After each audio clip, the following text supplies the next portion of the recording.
Texas Crossroads of North America, Chapter 6, Part 2. After brutally crushing the rebellion of the Zacatas in May of 1835, Santa Anna had returned to his estate at Manga de Clavo near Veracruz, leaving the work of establishing the centralist government to his cohorts, interim President Miguel Barragan and Minister of War Jose Maria Tonal y Mondivo, one of the persons responsible for the law of April 6, 1830. They abolished the Federalist Constitution of 1824 by legislative decree in October of 1835 and began work on a new centralist constitution. As the Texas situation deteriorated, Santa Anna returned to Mexico to take personal charge of the Texas campaign, bragging to the British and French ambassadors that if he found that the American government was fomenting rebellion in Texas, he would march his army all the way to Washington, D.C., and place it upon its capital and the Mexican flag, unquote. Even as a group of headstrong volunteers, the Goliad Garrison was declaring its independence from Mexico, an action that surprised the council because it had been careful not to break with Tejano and Mexican Federalists. Santa Anna reached San Luis Potosi on December 5th and began efforts to raise money and troops for the Texas expedition. He ultimately mobilized an army of more than 6,000 men with over 2,500 camp followers, more than 1,800 mules, and 200 ox carts to haul their equipment and supplies across more than 500 miles during the coldest months of the year. By the end of the month, they marched toward San Antonio. Santa Anna planned to encircle the Texians in a great pincher movement. 2 roads led to Texas from the Mexican interior at Atacosita Road from Matamoros along the coast through San Patricio, Refugio, Goliad, Victoria, and on to San Felipe de Austin, and the old San Antonio Road, the old Camino Road, which crossed the Rio Grande at Guerra near present-day Piedras Negras and proceeded northeastward across desolate territory to San Antonio, Bay Strips, Nagadoches, San Agustin, and on into Louisiana. 2 forts protected these entrances into Texas: Presidio La Bahia at Goliad, where Colonel Fannin commanded more than 400 men, and the Alamo in San Antonio, where Colonel James C. Neal held forth with a smaller force. As the confrontation loomed, both sides of this fledgling rebellion had their own problems. Santa Anna managed to raise money for the expedition only by pledging his own fortune as collateral. Many of his recruits had only minimal training and inferior weapons, and many others were draftees who would welcome a chance to bolt. The officers relied on outdated tactics of warfare. There was a serious lack of basic supplies and medical treatment for widespread illness. The word should be illness. Word should be illnesses. There were periodic Indian threats, and the cold was bone-chilling, which proved especially hard on the recruits from tropical Yucatan.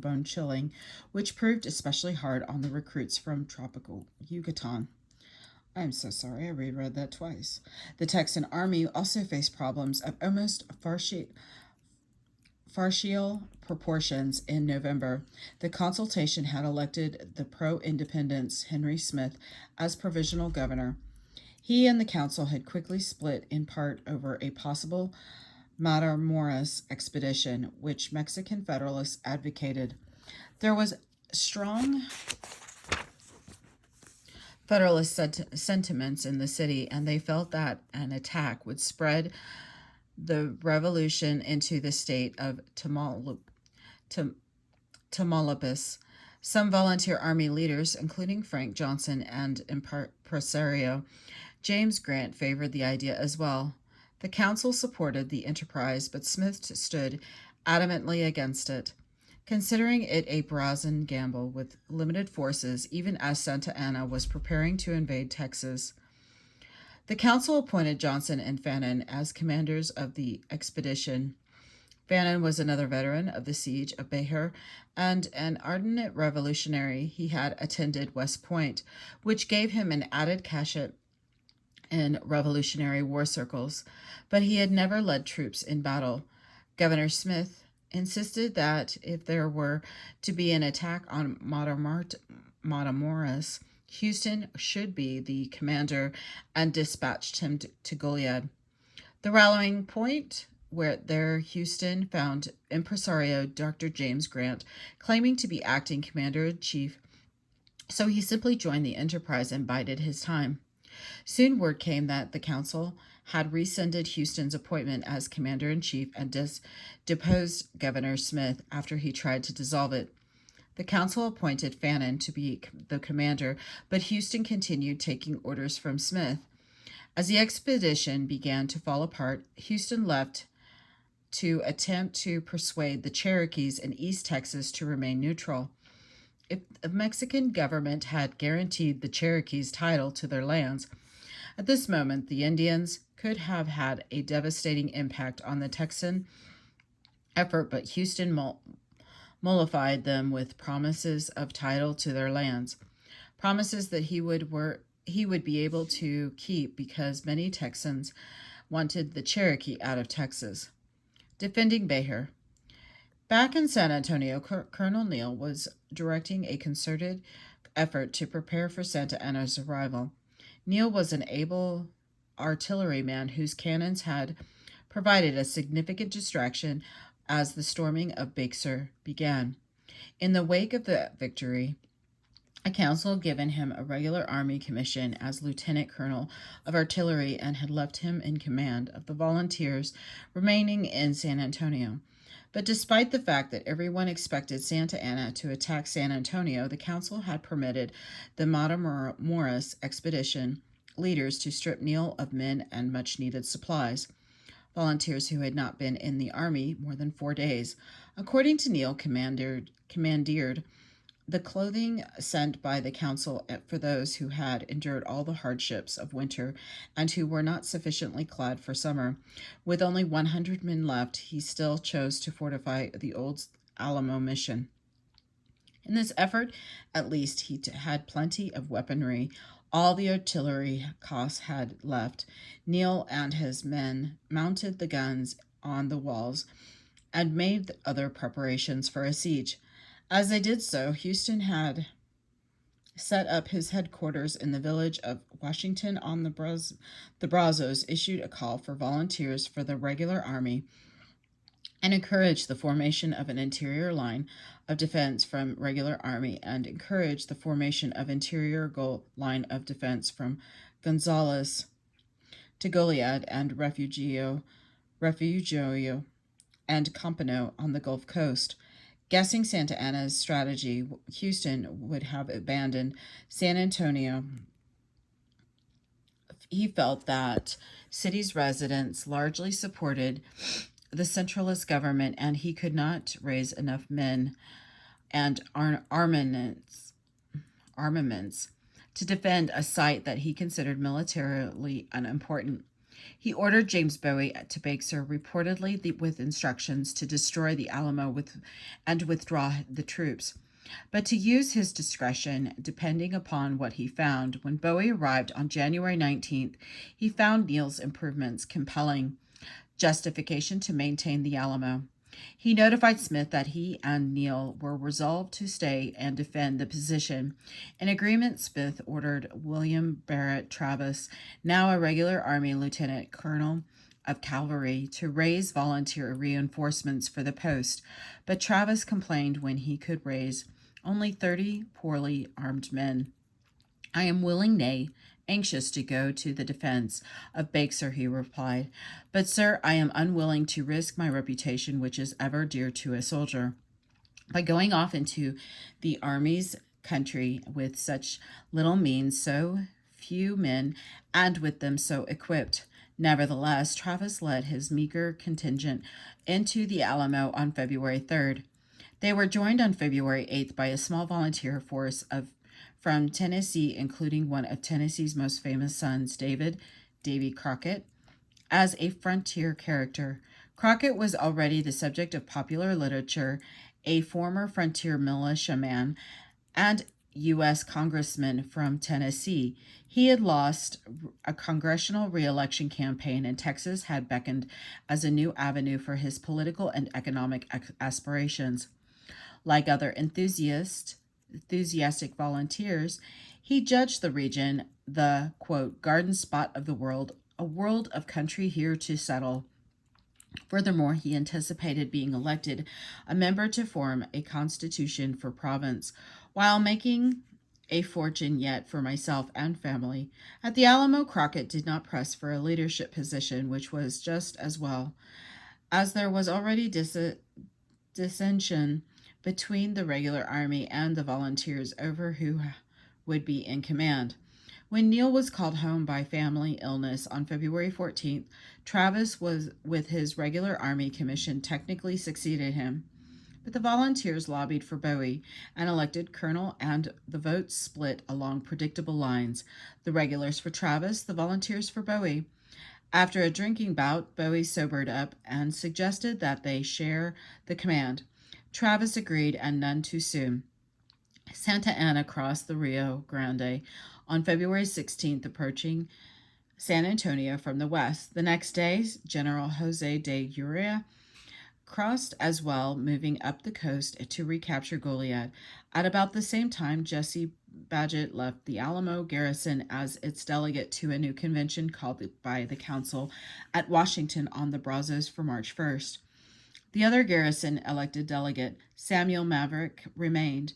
The convention was a desperate necessity. The provisional government had dissolved in squabbling, leading one citizen to write Sam Houston, "I sincerely hope the convention will remedy the existing evils and calm the public, since, if not, Texas must be lost." Unquote. And a dispute had occurred over who was allowed to elect delegates. Many of the Anglo-revolutionaries looked upon the Tejanos with suspicion.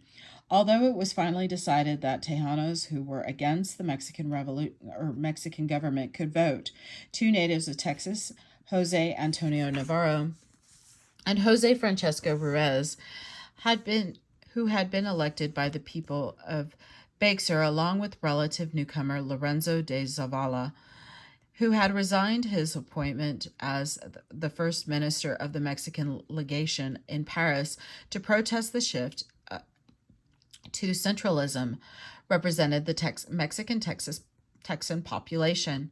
Brash recent arrivals, including a group of Kentucky volunteers who ferociously protested their exclusion from voting at Nacogdoches, forced a place for themselves at the ballot box, and influenced the election in favor of pro-independence candidates unconcerned with a return to the Mexican Constitution of 1824. When Badgett left to join the other elected delegates, the Alamo defenders still felt that Santa Anna would not be able to reach San Antonio before mid-March. They were wrong. On February 22nd, a messenger reported that an advanced Mexican force was camped only 8 miles south of town. But that did not prevent the men from staging a fandango that evening to celebrate George Washington's birthday. The next morning, even more Bejar residents left hastily. That afternoon, garrison members, still drowsy from the all-night celebration, watched from their parapets as hundreds of Mexican troops settled into and around the town. The siege and fall of the Alamo.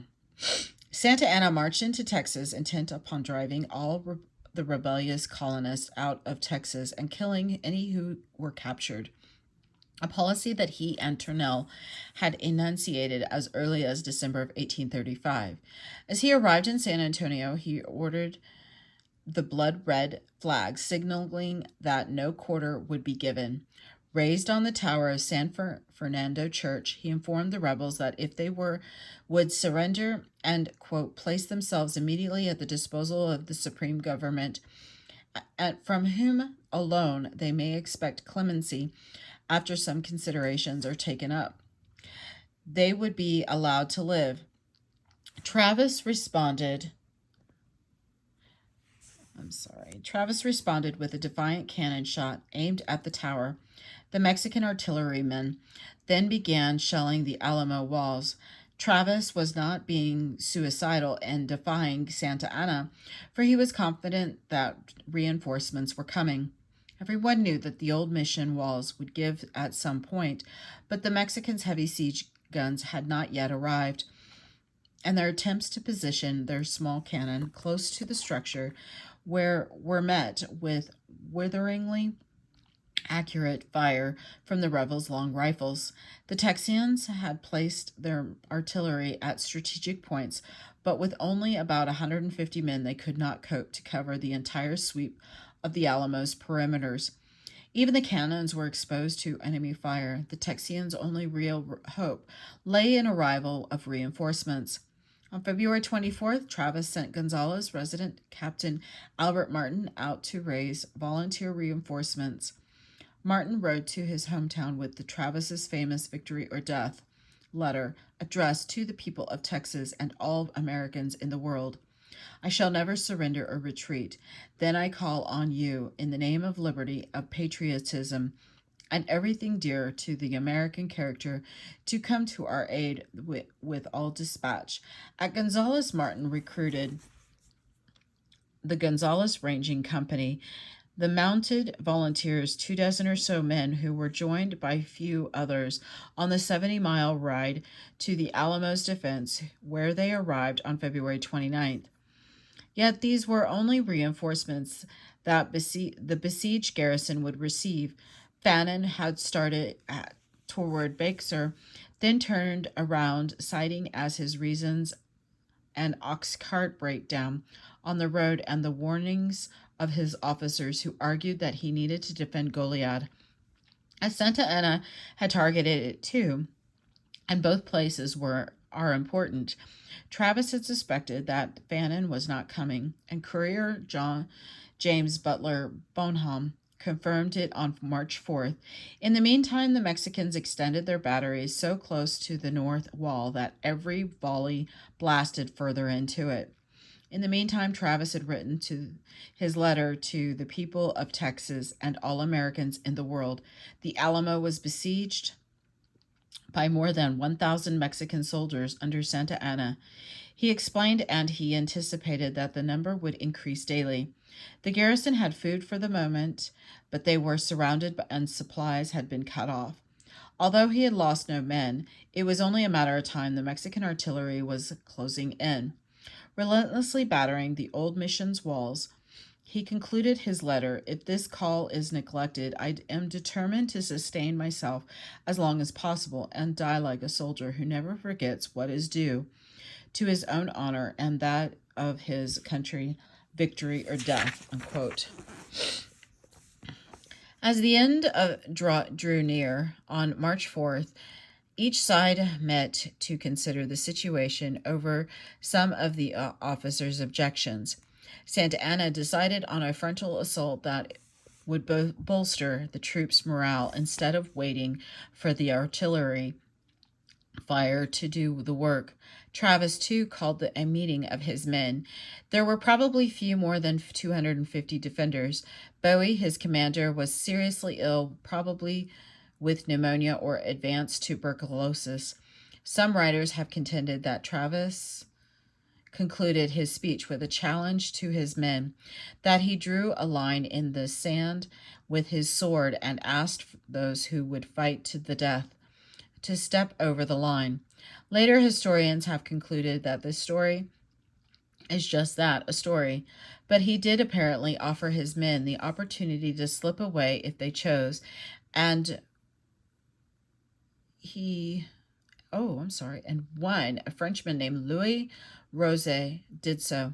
Couriers had managed to come and go, as Santa Anna had apparently purposely left. a sparsely guarded corridor to the east. Samuel Maverick had finally departed for the Washington on the Brazos Convention on March 2nd, and Juan Sequin had taken Travis's appeals for aid to the settlements. By some accounts, Travis also promised the remaining men that they would surrender or attempt to escape if help did not arrive, and he sent an intermediary to Santa Anna in an attempt to discuss surrender terms, only to be rebuffed. On that fatal morning, March 6th, Santa Anna ordered 4 columns to position themselves for attack, one from each direction. With the commander himself overseeing the troops, at the head of one column was General Cos, who had been persuaded by Santa Anna that a promise given to rebels was not binding. Mexican soldiers marched silently into position and waited through the cold night. They began their attack at 5:30 a.m. While the Texans were asleep, their dozing sentinels, easily dispatched by an advance guard of light infantry, a few in the Mexican ranks, however, could not resist rallying cries which woke the Alamo defenders to the sight of the columns of the soldiers already drawing near. There followed a bloodbath. The Texan cannons quickly began spitting grape shot and followed it with the 9-pound iron balls. The metal shards ripped through the tight columns, the iron balls adding to the general destruction at the same time. Texians were being picked off the wall at close range by the Mexican Baker rifles, British arms with great short-distance accuracy. Although they had only a few ladders, the Mexican soldiers found enough footholds on the north wall that some men were able to slip over and open the gate. Ironically, the long rifles that had served the Texians so well proved a poor defense at this point, for the troops poured through the breach as the Texians tried to reload. The invaders then turned the captured cannon on the doors through which the defenders were firing. Travis fell early in the fighting with a bullet in the forehead. Some Texians tried to surrender by waving white cloths, but most fired on the advancing troops and then engaged in hand-to-hand fighting. The chapel was overrun. Bowie was killed in his sickbed. James Butler Bonham and Almarin Dickinson died beside the cannon they had manned. The battle had lasted a mere 90 minutes. Various accounts state that a few of the defenders fought to the last and were taken prisoner. Among those captured, it was rumored, was David Crockett. The memoir of Mexican officer Jose Enrique de la Peña confirmed these accounts. In de la Peña's reporting, several officers, including General Manuel Fernandez Castrillon, wanted to spare the 6 or 7 captives, but Santa Anna reached in indignation, insisting that they be executed. When the guards hesitated, some of his staff officers seeking to carry I'm so sorry, I keep getting calls. I should have turned my phone off. General Fernandez Castrillon wanted to spare the 6 or 7 captives, but Santa Anna reached in indignation, insisting that they be executed. When the guards hesitated, some of his staff officers seeking to curry his favor set upon the captives with their swords, surveying the carnage. Captain Jose Juan Sanchez Navarro y Estrada remarked, "With another such victory, we will all go to the devil." Unquote. San Antonio resident Ayoa Yorba and her children had gone to their home of Yorba, related that a Mexican colonel came and asked those in the house to minister to the dying Mexican soldiers. When she emerged to do so, she found the roadway thronged with Mexican soldiers with smoke and dirt begrimed faces, haggard eyes, and wild, insane expression. Unquote.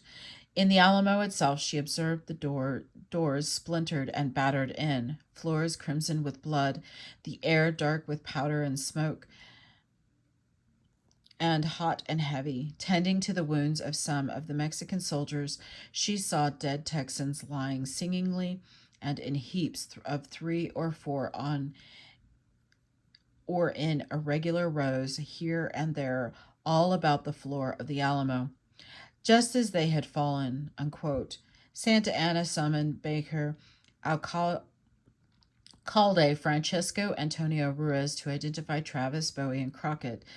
Then he ordered Ruiz to see the interment of the dead Mexican soldiers, estimated at 600 or 1/3 of the attack force. But Ruiz did not have the resources to bury so many, and his workers threw many of their bodies in the San Antonio River, where they jammed up on snags and bins. Pablo Diaz, a young man at the time of the battle, remembered that the sight and their stench made him ill, for they lined the river's course and banks all the way from Crockett Street to more than a mile below. The Alamo defenders met a different fate, as Santa Anna ordered 2 funeral pyres built for them. According to Diaz, grease of different kinds, principally tallow, was melted and poured over the 2 pyres. He remembered, I saw ashes as well as the blackened chars of the different anatomical fragments. They emitted an odor more sickening than did the corpse of those who had been thrown into the river. The only Alamo defender to receive burial was Gregorio Esparza, who had served under Juan Siquim in the siege of Bexar and had stayed in his command. Esparza's brother Francisco had served under General Captain Francisco got permission from Cos to take his brother's body. Quote, I proceeded to the Alamo, Francisco would relate, and found the dead body of my brother, and in one of the rooms with a ball in his breast and a stab from a sword in his side, unquote. Not everyone in the Alamo died. The old mission had also sheltered a number of non-combatants, most of whom survived the carnage. Most famous in Anglo annals are Susanna Dickinson, wife of Alamarm, and their children, Angelina. There were also African Americans and members of the Tejano families, including Georgia Esparza's wife and children. One of the children, Enrique, later related his mother's courage and pain when confronted by her captors as she began searching for food for the children and other refugees. She told him she did not care whether she was under guard or not.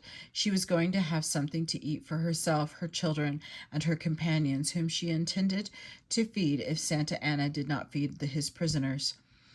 Unquote. Enrique noted, after our release, we went back to our home, and my mother wept for many days and nights. Unquote. In his official report, Santa Anna greatly inflated the statistics of battle to enhance his reputation, claiming that more than 600 Americans died in the battle and that he lost only about 70 men killed. So, died in battle, and he lost only about 70 men killed. Okay.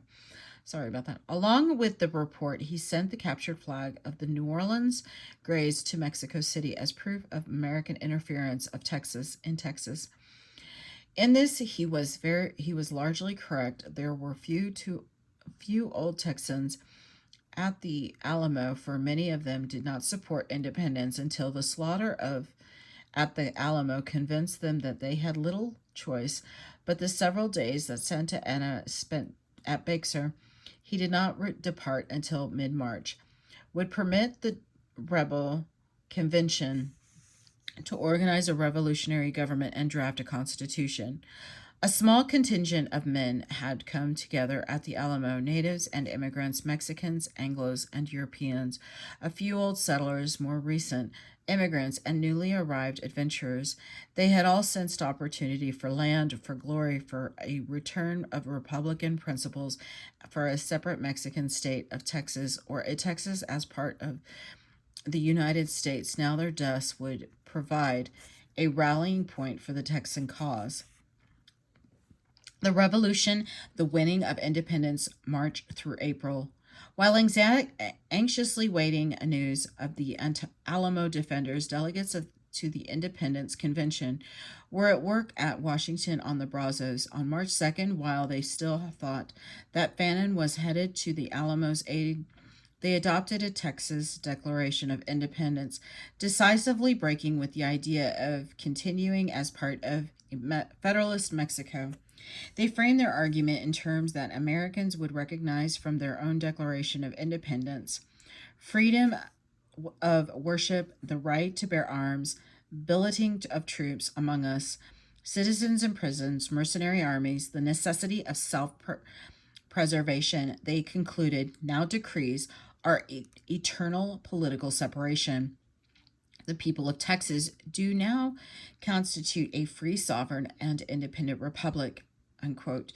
It is indisputable that the Texas Revolution and the American Revolution of 1776 stand on the same basis, wrote the editor of the Telegraph and Texas Register. If the American Revolution was a just and glorious cause, so is this cause of the Texas Revolution. At the Independence Convention, when there was no word from our or of the Alamo by March 13th, lawyer William Fairfax Gray, a land agent traveling in Texas, who kept a diary describing the events at the convention, wrote, "The anxiety begins to be intense." Despite the desperate atmosphere, the 59 delegates who had assembled by March 11th, primarily from the American South, with only 1 in 6 residing in Texas before January 1830, set about creating a constitution modeled in the U.S. Constitution and fulfilling as much as possible in the functions of a government. At Washington on the Brazos, delegates worked hurriedly to define laws and the governmental structure of a new republic. They followed some Spanish and Mexican precedents. For example, in laws on homestead exemptions and debtor relief, the delegates tried to address the thorny issue of land claims by voiding some 11 league claims and questionable titles, noting that one of the great duties of this convention, unquote, was the, quote, protection of the public domain from unjust and fraudulent claims, and quieting the people in the enjoyment of their lands. The governmental structure devised by the convention reflected the American system: executive, legislative, and judicial branches, a Senate and a House of Representatives, and Supreme District, county, and justice courts. Convention members used a definition of citizenship that included Tejanos but excluded Africans, the descendant of Africans and Indians, unquote, and affirmed the practice of slaveholding, returning all blacks who had been slaves before coming to Texas to that status. The Republic Congress would not have power to emancipate slaves, unquote, and an owner who desired to do so would either need Congress's approval or have to send his or her slave without the limits of the Republic. Congressional approval would be required for a freedom or woman to reside in the state. On March 17th, members approved the document in an atmosphere of continued anxiety and uncertainty.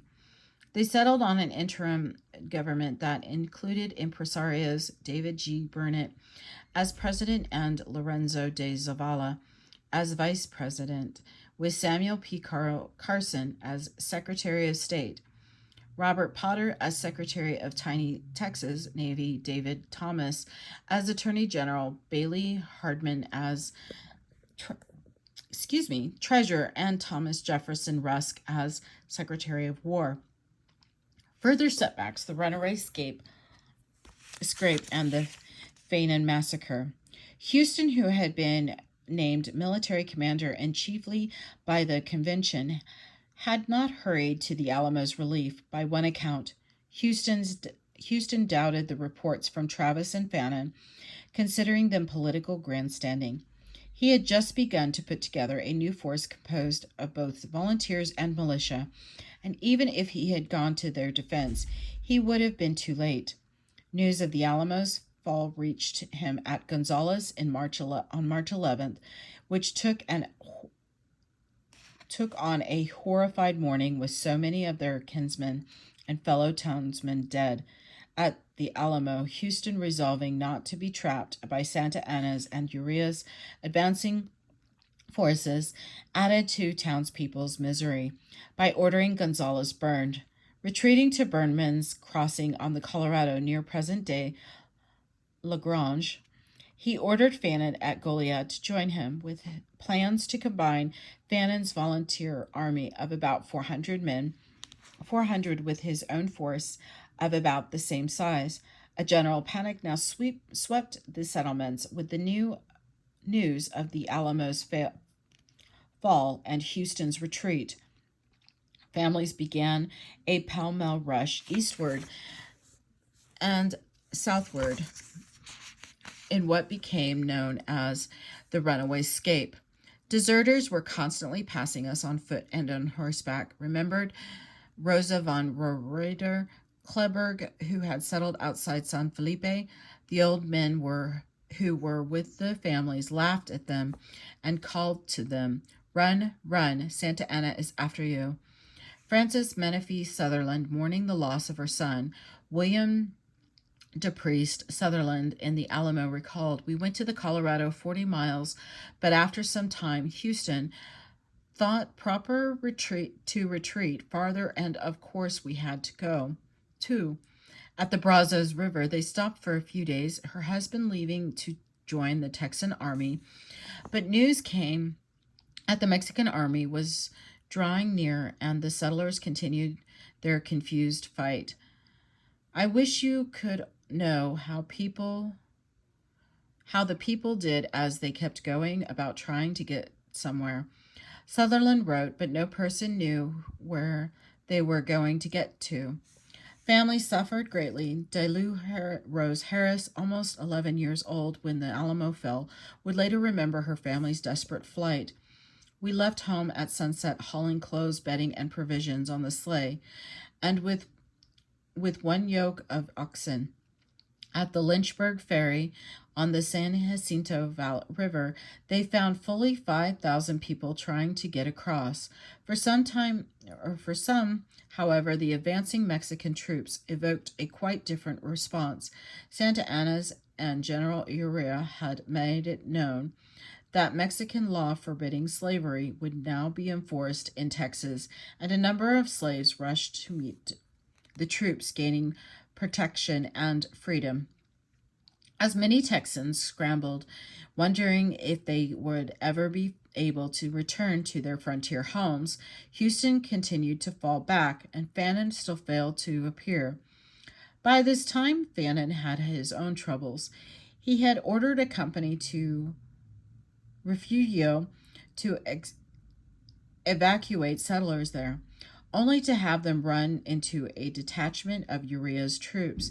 Departing from Matamoros, Uriah had been successful in a sweep northward through the coastal prairies in February and March, crushing what was left on the Matamoros expedition at San Patricio.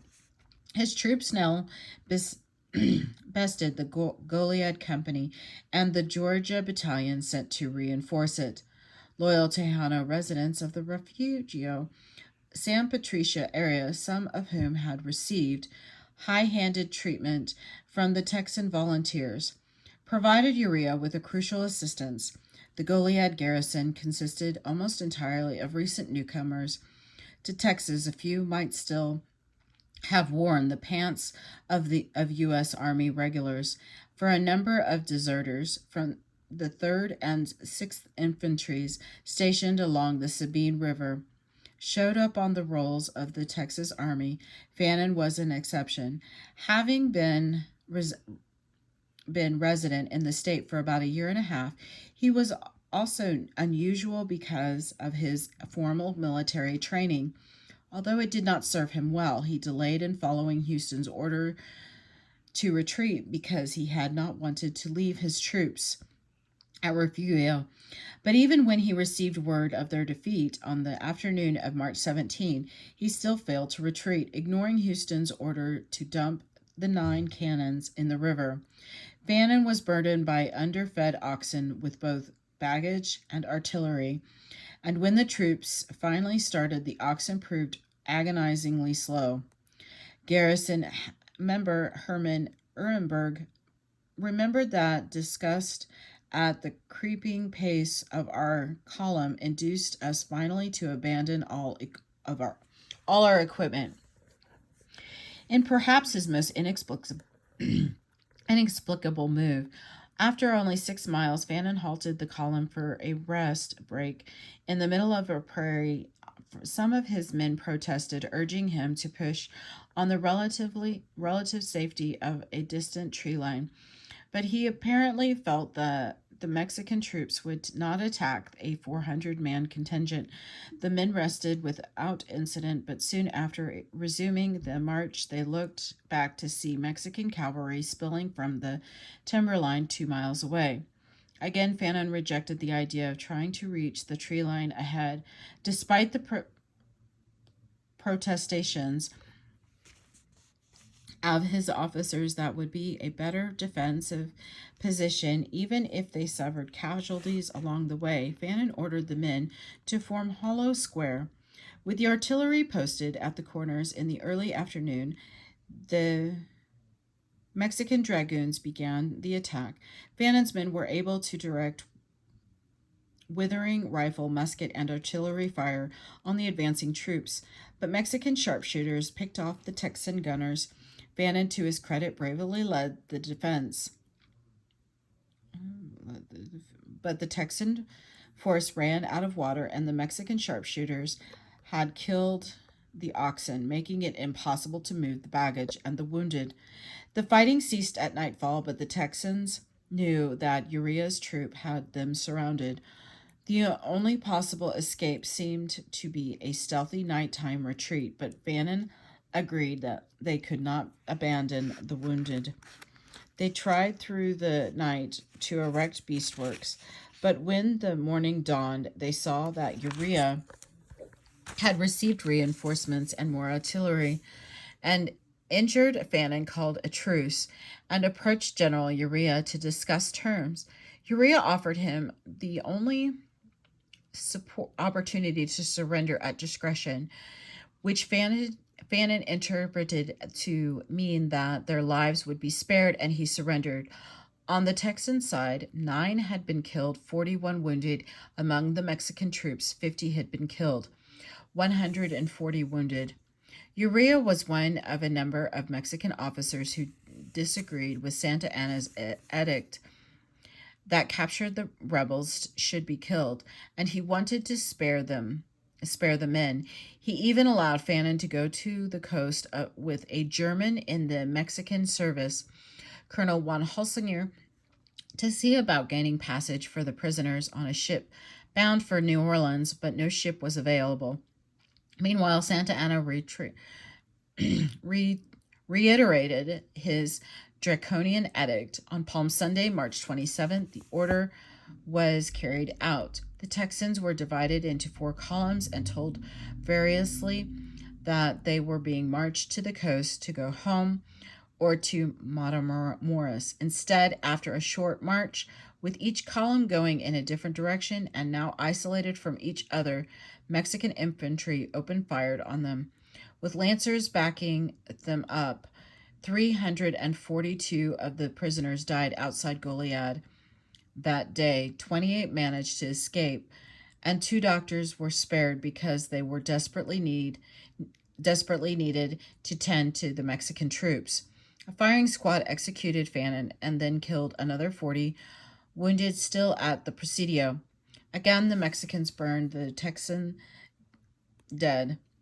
The executions would become known as the Texan as the Goliad Massacre. Sam Houston and San Jacinto. Meanwhile, Secretary of War Thomas Jefferson Rusk, a South Carolinian who had joined Burnet's colony in 1835, had moved the interim government to the relative safety of Harrisburg and tried to rally various militias to defend against the oncoming Mexican forces. He also found himself in the inevitable position of trying to coordinate with and direct General Houston.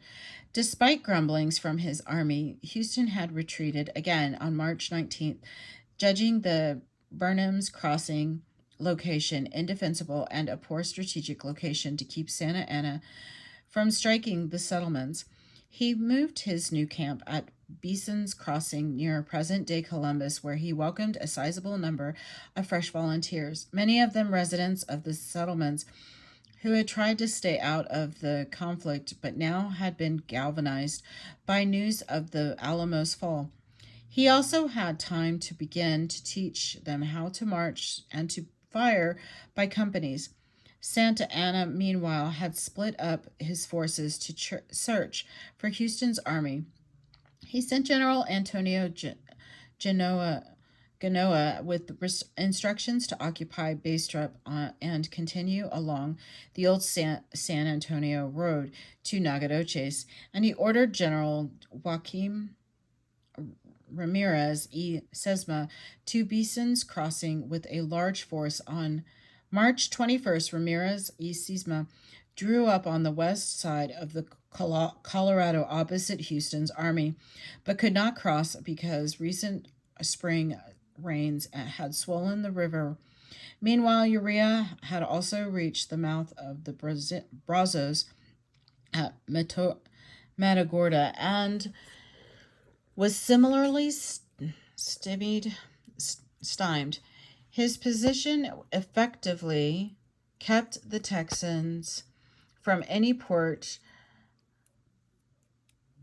except Galveston.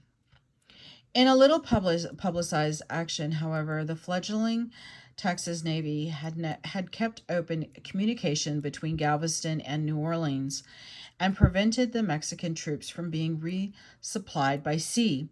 The General Convention had granted letters of marque and reprisal to several privateers until the 4 small schooners that they had purchased in January 1836 were fitted out for war. Under the command of Commodore Charles E. Hawkins, the Texas Navy captured several ships that were loaded with supplies and munitions intended for Santa Anna. Houston now realized that he was about to be trapped. Genoa could swing down on his right flank and Urea on his left, with Ramirez at Sesma in the center. Then, on March 23rd, he received the shocking news of the massacre of Fannon's command. That intelligence, along with the precarious position, forced him to retreat again, this time to San Felipe, which brought him further censure and even the desertion of some troops who resented his apparent lack of courage. Historians, however, have generally concluded that an engagement at Beeson's Crossing would have been a tactical error. To the dismay of many of his troops, meanwhile, Houston ordered a further retreat from San Felipe to Jared Grossius plantation 20 miles away. He left a small rear guard to defend the San Felipe and Fort Bend crossings on the Brazos and departed with the rest of the army, now numbering about 500. We foundered through mud and water, pelted by the storm. Private J.H. Kuykendall recalled, by the time Santa Anna arrived at San Felipe 9 days after Houston's departure, the Texans had burned the town and disappeared. Santa Anna, who, in addition to driving the colonists from Texas, intended to secure the border at the Sabine River, continued eastward, crossing the Brazos in early April. It appeared that Houston was in fact trying to lure Santa Anna into the East Texas. Although he denied at the time, the size of Houston's army continued to grow to 900, including more deserters from the American army on the Sabine, and the 2 weeks at Grace's plantation allowed them to rest and recuperate from a host of ills brought on by hard camp living and relentless rains. They also had additional time to drill in some of the rudiments of warfare. When they crossed to the east of the Brazos River, the further good fortune arrived in the form of two 6-pounder cannons, a gift from the people of Cincinnati. The troops immediately dubbed them the Twin Sisters. Unquote. Then Santa Anna discovered that the Texan government was in nearby Harrisburg to the east, with Houston forced to the north. He realized that this might be his opportunity to seize the rebel government and at the same time cut off their conduit to the United States. Galveston Bay, ending in the rebellion in one stroke, he dashed forward with only about 900 troops, sending word to the armies behind him to rendezvous at Fort Bend, complete the sweep of East Texas.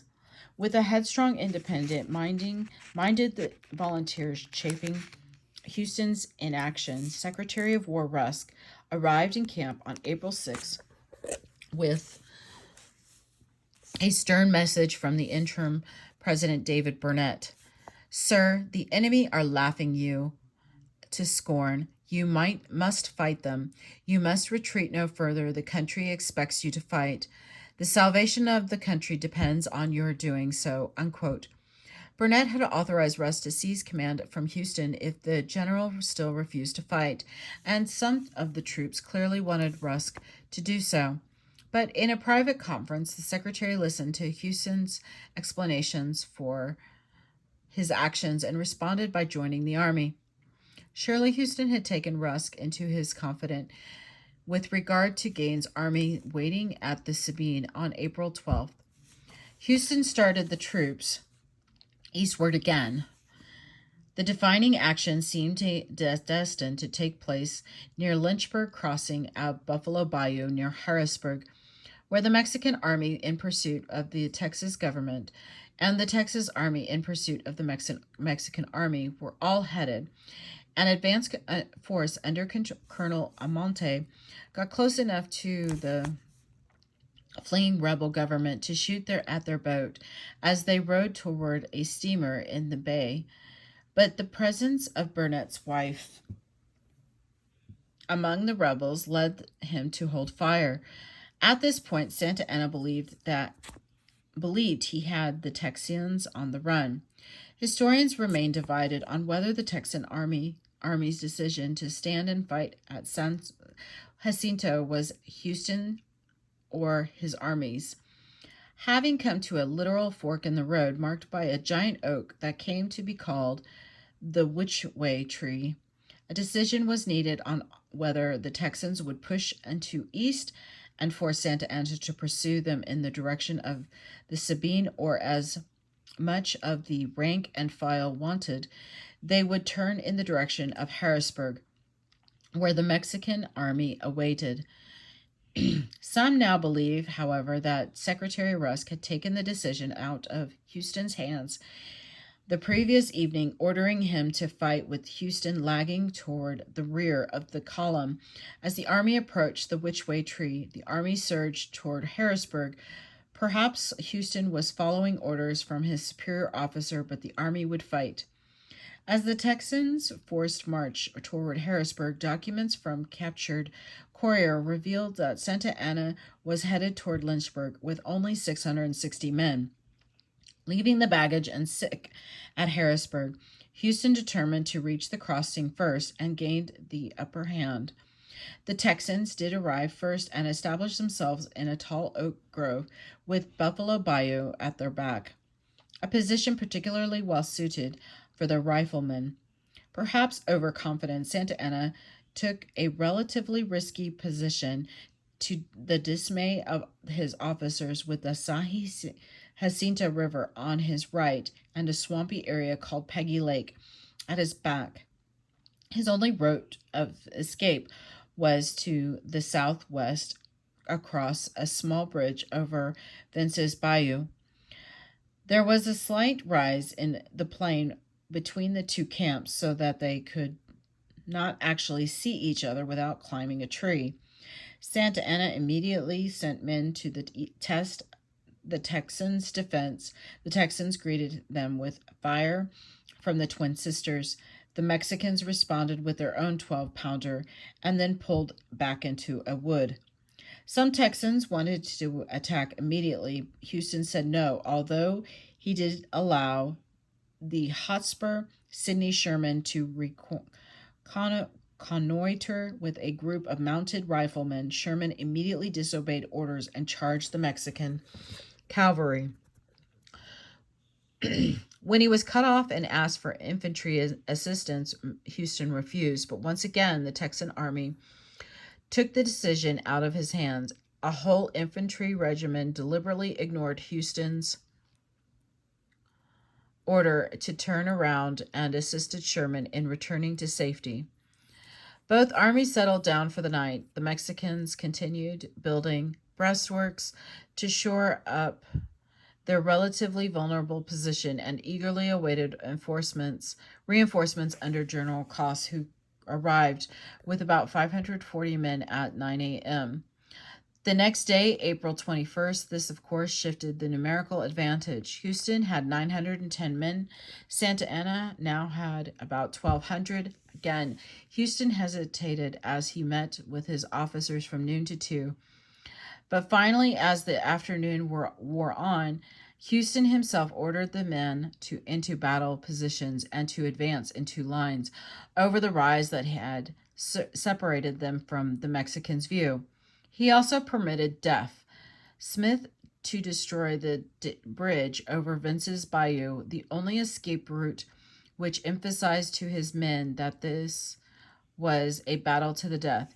Houston had first denied Juan Sequin's detachment a place in the battle line because many of the other soldiers had demonstrated considerable amnesty toward Mexicans in general, and Houston was afraid that they might be shot by their own compatriots, if not the Mexicans, but Sequin and his men argued for the opportunity to fight, reminding Houston of their unflagging commitment to the cause. Santa Anna had kept a close watch through most of the day, but had grown complacent in the afternoon.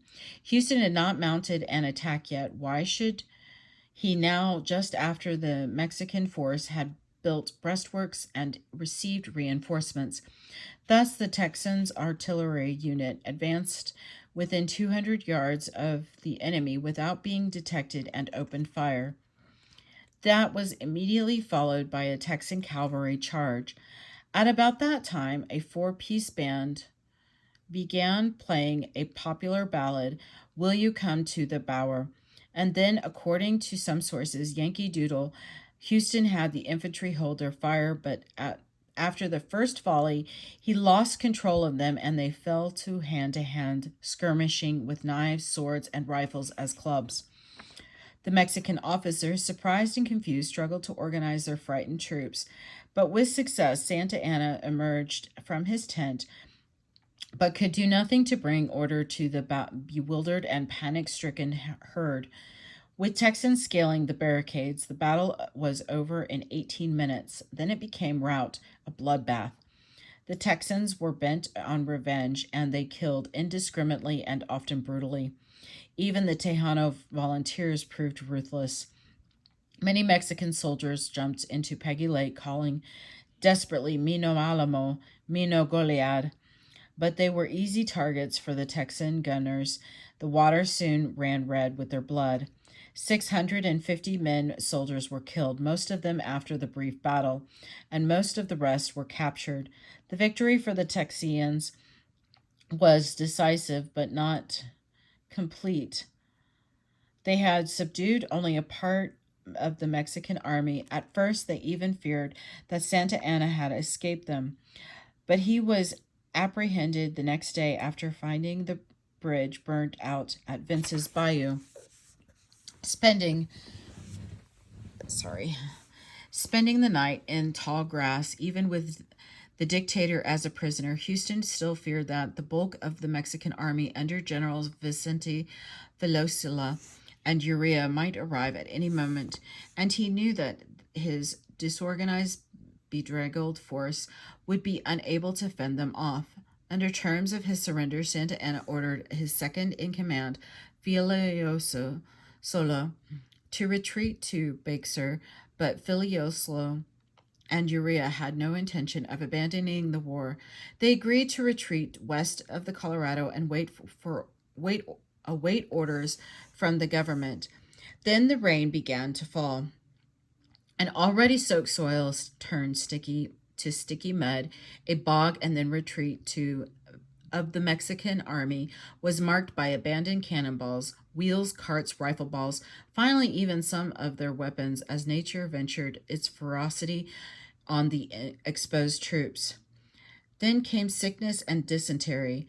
By the time they reached the Colorado, where recent archaeology has found various insignias, buttons, and belt buckles, as well as El Mar del Lodo, the Sea of Mud, had defeated them as surely as if Houston had attacked with 5,000 fresh troops. Finally, in May, they received orders from the government to hold all conquered territory, but by then the army was already south of the Nueces River on its way to Matamoros and in no condition to carry on the fight. Houston, who had 2 horses shot from under him and had been wounded in the ankle during battle, soon headed to New Orleans to receive treatment. Ad interim, President Burnett and the civilian government, now established at Velasco, at the mouth of the Brazos, took charge of Santa Anna and negotiated 2 treaties, one public calling for a ceasefire, repatriation of prisoners, return of Texan property, and safe conduct for the Mexican army, which was retreat beyond the Rio Grande, and one private promising Santa Anna immediate freedom in return for his influence in getting the Mexican government to recognize Texas independence, with the Rio Grande its southern and western boundary. Stephen F. Austin was in New Orleans on June 10th on his way back from his unsuccessful mission to Washington, D.C., to try and raise money and support for Texas when he learned of Santa Anna's capture at the Battle of San Jacinta. He realized that citizens would be suffering the ravages of war and arranged for a shipload of food and other necessities to be sent to Texas. Then he headed home. Conclusion. The volunteer army had made the independence declared at Washington on the Brazos a reality. Texas was now a nation born in conflict, not only the conflict between the Mexican government and its recalcitrant Texan citizens, but conflict among those citizens as well. There had been the war and peace parties, and within the war party, those fighting for recognition of a separate Mexican statehood stood apart from those fighting from separation from Mexico. There had been those who simply wanted to be left alone, but were drawn unwillingly into the conflict. There had been tensions between newcomers and established Texians, with the roles constantly shifting. Newcomers did not have the perspective of residents of a year or two. Residents of a year or two did not have the perspective of Austin's Old 300, and Austin's Old 300 did not have the perspective of the Tejanos. There had been tensions between Anglos and Tejanos, even as some of them had worked and fought well together.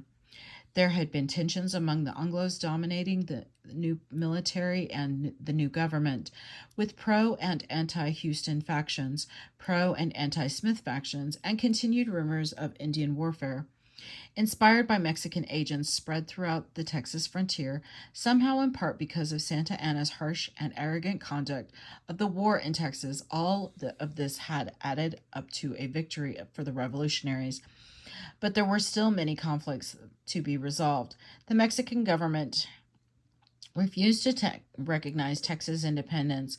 Mexicans were bitter about losing a large part of their territory so early in their own history as an independent nation, with many struggling to maintain Republican principles that they shared with the United States.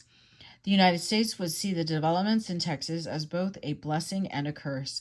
With possible annexation, Texas provided an opportunity for westward expansion of the United States, but would also be a catalyst for further problems between the slaveholding South and the North. Texas slaves themselves saw any hope of improvement in their status and for freedom disappear. With Anglos from the American South overwhelmingly in positions of power, racial and ethnic differences would become more significant. Juan Sequim would find post revolution Texas more difficult to endure than the siege of Bexar and the Alamo, and the Battle of San Jacinto, until he became, as he said, a foreigner in my native land. But he was indisputably one of the most prominent revolutionary veterans and would continue in service of the Republic. To him was given the task of burying the remains of the Alamo defenders. Shortly before the first anniversary of the Alamo's fall, he located the heaps of ashes from the cremation and interred them after a sober procession, with 3 volleys of musketry fired over the grave by the whole battalion. Sequin did not have enough powder to fire the larger guns, but every honor was done within the reach of my scanty means.